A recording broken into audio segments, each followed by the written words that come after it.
সাদা বুড়িটির খুব মন খারাপ, কারণ প্রতি রাতেই তার একটি করে মুরগি চুরি হয়ে যাচ্ছে। তার মুরগিগুলোকে কে চুরি করে খাচ্ছে সে কিছুই বুঝতে পারছে না। তখন একটি মুরগি ঘরের চালের উপর গিয়ে উঠে চারিদিকের পরিবেশটা দেখছে।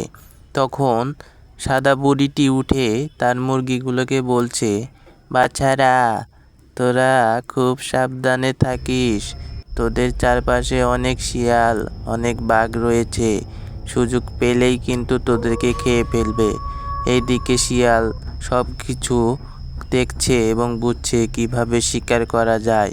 তো পরের দিন রাতে বুড়িটি একা একা ঘুমিয়েছে। সেই রাতে অনেক জোরে বৃষ্টি নেমেছে এবং শিয়াল মুরগি দুটোকে নজরে রাখছে যে মুরগি দুটো কখন কি করে। সে বৃষ্টির মধ্যে অনেকক্ষণ দাঁড়িয়ে থাকে শুধু সুযোগের অপেক্ষায়। হঠাৎ একটি মুরগি উপরে উড়ে যেয়ে চালের উপর বসে থাকে এবং সেই সুযোগে কাজে লাগিয়ে শিয়াল খুব তাড়াতাড়ি দৌড় দিয়ে এসে একটি মুরগিকে ধরে ফেলে এবং তার বাড়ির দিকে নিয়ে চলে যায় এবং অন্য মুরগিটি কিছুই বুঝতে পারে না। এদিকে মুরগিটি খেয়ে শিয়াল মনের সুখে গাছের তলায় শুয়ে ঘুমাচ্ছে এবং একটু পর তার মামা বাঘ মামা সেখানে চলে আসে এবং তাকে বলে, কিরে ভাগ্নে, এত ঘুমাচ্ছিস কেন?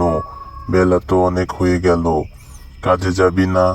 আর তোর এখানে এটা কিসের মাংস পড়ে আছে? এই মাংস তো আমি জীবনে কখনো দেখিনি।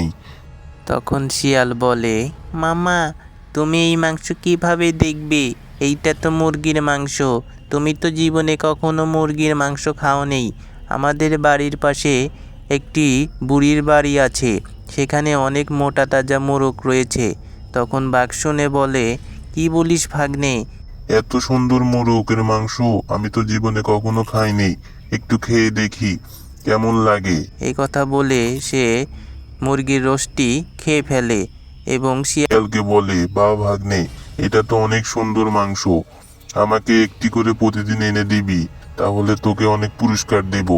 তা না হলে আজকে তুই আমাকে শিকার করতে নিয়ে যাবি। তখন শিয়াল বলে, হ্যাঁ মামা, আমি তোমাকে সেই মুরগির বাড়িতেই নিয়ে যাব। তুমি যাবে এবং সেখানে মুরগিকে ধরে খেয়ে ফেলবে। তখন বুড়ি চিন্তায় পড়ে যায় এবং ফাঁদ পেতে রাখে। এদিকে বাঘ এসে কোনো কিছু না ভেবেই সেই বুড়ির বাড়িতে চলে আসে এবং বুড়ির জালে আটকা পড়ে যায় এবং বুড়ি বলতে থাকে, তাহলে তুই কি রে বাঘ, তুই প্রতিদিন আমার বাড়িতে এসে আমার মুরগিকে খেয়ে ফেলিস, আজকে তোকে কে বাঁচাবে? তখন বাঘ ভয়ে বলতে থাকে, দিদি, তুমি আমাকে ছেড়ে দাও, তোমার মুরগি আমি খাইনি, তোমার মুরগি খেয়েছে দুষ্টু শিয়াল, সেই আমাকে পাঠিয়েছে তোমার বাড়িতে। আমি কোনোদিনও তোমার মুরগি আর খাবো না, এদিকে আর আসবো না, আমাকে তুমি যেতে দাও। এই কথা শুনে বুড়িটির মনে অনেক দয়া হয় এবং বাঘটিকে ছেড়ে দেয় ও সে তার কাজে চলে যায়।